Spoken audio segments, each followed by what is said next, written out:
एक महिला जो कि तलाकशुदा है, वो 12 साल से, बीते 12 साल से एक प्रिंसिपल है जिनकी उम्र लगभग 55 साल है, खूब प्रॉपर्टी है, खूब इनकम है और एक संस्थान में वो प्रोफेसर है, तो वहाँ से सैलरी भी ठीक ठाक मिलती है। और वो उस महिला से अवैध संबंध बनाए हुए हैं, उसको अपने घर बुलाते हैं, उसके साथ इनके शारीरिक संबंध बनते हैं। लेकिन जब महिला 12 साल तक उस प्रिंसिपल का शोषण करती रही, बदले में प्रिंसिपल उसको चाहने भी लगा। हालांकि दोनों के बीच काम वासना की पूर्ति भी होती थी, लेकिन जब महिला को लगा कि इसके पास बहुत मोटा माल है, इससे मोटा माल हड़पना चाहिए और फिर किसी हम उम्र के साथ शादी करके नई जिंदगी की शुरुआत करना चाहिए, आखिरकार महिला ने उस प्रिंसिपल को बुरी तरह से अपने प्रेमी के साथ मिलकर के मार डाला। लेकिन जब न बैंक खातों में कुछ मिला और प्रॉपर्टी तो मिलने से रही, क्योंकि अधिकृत रूप से वो पत्नी नहीं थी तुम्हारी, तो कुछ हाथ नहीं लगा। इसके बाद महिला उसका प्रेमी प्रयागराज जाते हैं, प्रयागराज में कुंभ में स्नान करते हैं, वो अपने किए पर पश्चाताप करते हैं। आखिरकार ये लोग पंजाब के अमृतसर जाकर कुछ काम धाम करने की तलाश में थे, जिससे जीवन की गाड़ी आगे शुरू हो सके, लेकिन पुलिस ने इनका पीछा करते हुए गिरफ्तार कर लिया और महिला को और उसके प्रेमी को जेल भेज दिया। कहानी कहाँ शुरू होती है और कहाँ पर खत्म होती है, आइए मामले की तह तक चलते हैं। दरअसल उत्तराखंड की राजधानी देहरादून में एक शख्स रहते हैं जिनका नाम है श्यामलाल। श्यामलाल एक बड़ी संस्था, उसमें प्रिंसिपल है स्कूल में और उम्र है 55 साल और इनके पास रुड़की में करोड़ों की प्रॉपर्टी है और इनको संस्थान से सैलरी भी अच्छी मिलती है और इनके आय के और भी कई जरिए हैं। तो श्यामलाल की उम्र 55 साल है। श्यामलाल की डेड बॉडी रुड़की के पास हाईवे किनारे झाड़ियों में पड़ी हुई मिलती है। जब डेड बॉडी जब्त करती है पुलिस, तो सबसे पहले उसकी शिनाख्त कराई जाती है। जब शिनाख्त कराई पुलिस ने, तो पता चला कि ये तो कोई हल्के फुल्के छोटे मोटे आदमी नहीं है, बल्कि करोड़ों के मालिक हैं और एक बड़े स्कूल में प्रिंसिपल है। नाम है श्यामलाल। श्यामलाल की आखिरकार ये हत्या किसने की, क्यों की, वो हत्यारे हैं कहाँ, पुलिस अब पड़ताल में जुट जाती है। श्यामलाल के मोबाइल की कॉल डिटेल निकाली जाती है, किन किन से बात हुई। कॉल डिटेल के आधार पर ये सुराग मिलता है कि कोई गीता नाम की महिला है, उससे श्यामलाल की रोजाना बात होती है और कई बार बात होती है। इसी आधार पर पुलिस ने उस गीता नाम की महिला का पता लगाया और आखिरकार पुलिस ने उसको दबोच लिया। दरअसल श्यामलाल जो कि प्रिंसिपल है, इनकी बीवी का निधन आज से 15 साल पहले हो चुका था। इनकी 2 बेटियां हैं, दोनों बेटियों की शादी हो चुकी है। ये देहरादून में अकेले रहते हैं, बड़ा बंगला है, करोड़ों की प्रॉपर्टी है, रुड़की में जमीन भी है और मकान भी है और इनको पैसा भी ठीक ठाक मिलता है। आखिरकार 12 साल पहले इनको गीता नाम की एक महिला जो कि स्कूल में किसी जॉब के लिए आती है, तो श्यामलाल उसको जॉब पर रख लेते हैं स्कूल में और धीरे धीरे गीता से श्यामलाल की नजदीकियां बढ़ने लगती है। गीता की उम्र मात्र 32 साल है, मतलब 20 से 22 साल का उम्र का फासला श्यामलाल और गीता के बीच है। श्यामलाल ने ताड़ लिया था कि ये महिला अकेली है, इसका पति इसको छोड़ चुका है, इसको आर्थिक रूप से भी जरूरत है और शारीरिक रूप से भी जरूरत है। अब श्यामलाल गीता को लेकर के भांति भांति के सपने सजोने लगे। कई बार तो ये भी सोचा कि इससे मेरी शादी हो जाए, लेकिन सीधे सीधे वो कह नहीं सकते थे। इधर गीता क्यों श्यामलाल सैलरी में तो रख लिया, उसके बाद भी गीता को ये समय समय पर कई प्रकार की गिफ्ट देने लगे। गीता भी आखिरकार श्यामलाल की बातों में आ जाती है, उसकी वैभव को देख करके प्रभावित हो जाती है और आखिरकार एक दिन ऐसा भी आता है जब श्यामलाल अपने बंगले पर रहते हैं तो गीता पहुंच जाती है और दोनों के बीच अवैध संबंध स्थापित हो जाते हैं, जब दोनों के बीच शारीरिक रूप से संबंध स्थापित हो जाते हैं, तो अभी रोज का ही सिलसिला हो गया कि श्यामलाल और गीता के बीच काम वासना का खेल शुरू हो गया। इसी दौरान श्यामलाल गीता को मन ही मन चाहने लगे, भली ही उम्र में 20 से 22 साल का फासला हो। एक दिन श्यामलाल ने गीता को अपने दिल की बात बता दी कि मैं तुमसे शादी करना चाहता हूं, परिवार बसाना चाहता हूं।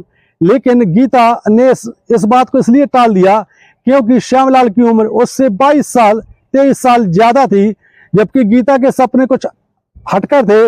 उसको लगता था उसका कोई ऐसा हम सफर हो, बहुत से बहुत 4 से 5 साल बड़ा हो या बराबरी का हो, लेकिन एज में इतना गैप नहीं होना चाहिए।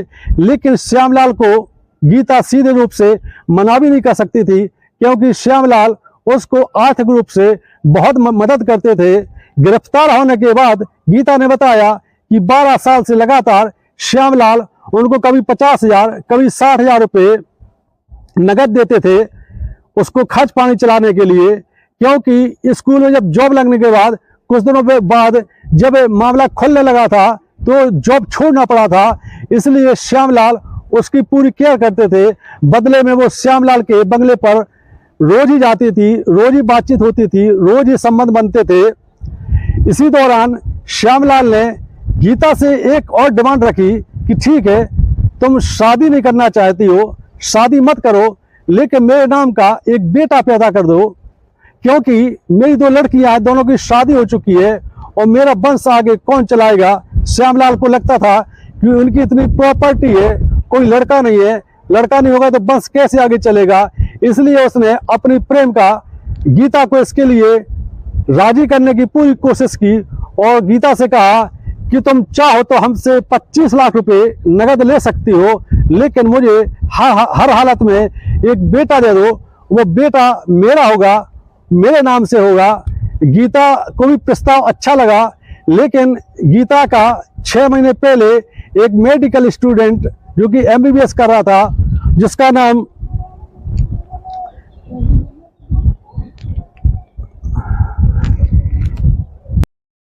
मेडिकल स्टूडेंट हिमांशु गीता से 2 साल छोटा था और MBBS कर रहा था। 6 महीने पहले गीता की उससे दोस्ती हो जाती है सोशल मीडिया के माध्यम से। इसके बाद दोनों के बीच अवैध संबंध बन जाते हैं। ऐसा बताया जाता है, गीता ने जैसा पुलिस को बयान को बताया कि उसने हिमांशु से 6 महीने पहले शादी भी कर ली थी। हालांकि ऐसी कोई खुले रूप से शादी नहीं की थी, लेकिन एक मंदिर में ले जा करके उसने मेरी मांग भरी थी, हम तो इसी को ही शादी मान रहे थे। हिमांशु के साथ मिल करके गीता ने एक प्लान बनाया कि जब ये व्यक्ति इतनी सी बात के लिए 20 लाख से लेकर के 30 लाख रुपए दे सकता है, मात्र एक बेटा चाहिए इसको मुझसे, तो इसका मतलब है कि इसके पास बहुत पैसा है, इसके पास अच्छा बैंक बैलेंस होगा।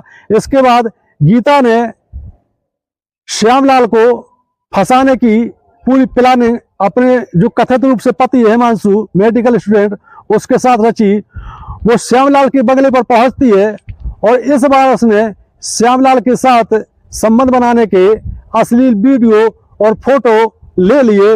इसके बाद श्यामलाल को हिमांशु और गीता मिल करके ब्लैकमेल करने लगे, उससे लगातार डिमांड करते थे। लेकिन श्यामलाल के पास कैश नगद इतना नहीं रहता था, 50-60 हजार वो एक बगैर कहे भी गीता को दे देते थे। लेकिन गीता की डिमांड अब लाखों में होने लगी थी। लेकिन जो 25 लाख की उसने शर्त रखी थी, उसके लिए गीता तैयार नहीं हो रही थी।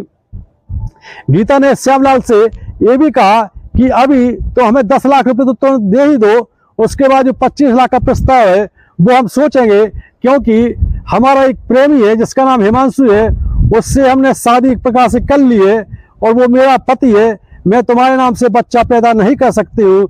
इस पर श्यामलाल थोड़ा नाराज होते हैं, वो अपने एहसान जताते हैं, लेकिन गीता घर चली जाती है। उसके बाद श्यामलाल ने गीता को और भी रुपए दिए, लेकिन गीता और हिमांशु की डिमांड बहुत बढ़ती जा रही थी। इसके बाद गीता और हिमांशु ने प्रिंसिपल को सेट करके उसके सारे बैंक अकाउंट, उसके सारे पासवर्ड ले लिए।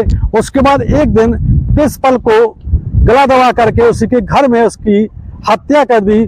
साजिश ये थी, सोच ये थी गीता की, हिमांशु की, कि चूंकि उसके बैंक के सारे पासवर्ड ले लिए हैं, सारे नंबर ले लिए हैं, तो ऑनलाइन सारा पैसा जितना खाते में है सारा अपन ट्रांसफर कर लेंगे, इसके बाद नई जिंदगी बसाएंगे। चूंकि श्यामलाल के परिवार में और कोई है ऐसा है नहीं है, 2 लड़कियां हैं, दोनों शादी हो चुकी है, इसलिए कोई इसके पीछे भी नहीं पड़ेगा। लेकिन श्यामलाल का मर्डर करने के बाद गीता और हिमांशु ने जब उस श्यामलाल के बैंक खाते तलाशे तो उसमें कुछ नहीं मिला। इससे बहुत दुखी हुए गीता और हिमांशु, और इसके बाद वो संगम में जाकर के इलाहाबाद में, प्रयागराज में डुबकी लगाते हैं और वहां पर पश्चाताप करते हैं कि इतनी बड़ी प्लानिंग की, मर्डर किया और कुछ हाथ नहीं लगा। आखिरकार पुलिस ने पंजाब के अमृतसर से गीता और हिमांशु को गिरफ्तार कर लिया, गिरफ्तार करके उनको जेल भेज दिया। एक कहानी सुनाने का मकसद और वीडियो बनाने का मकसद यही है कि हमेशा नैतिक जीवन जिए, मर्यादित रहें। अवैध संबंधों का परिणाम बहुत खौफनाक, बहुत भयावह होता है, इसलिए अलर्ट रहें, सुरक्षित रहें।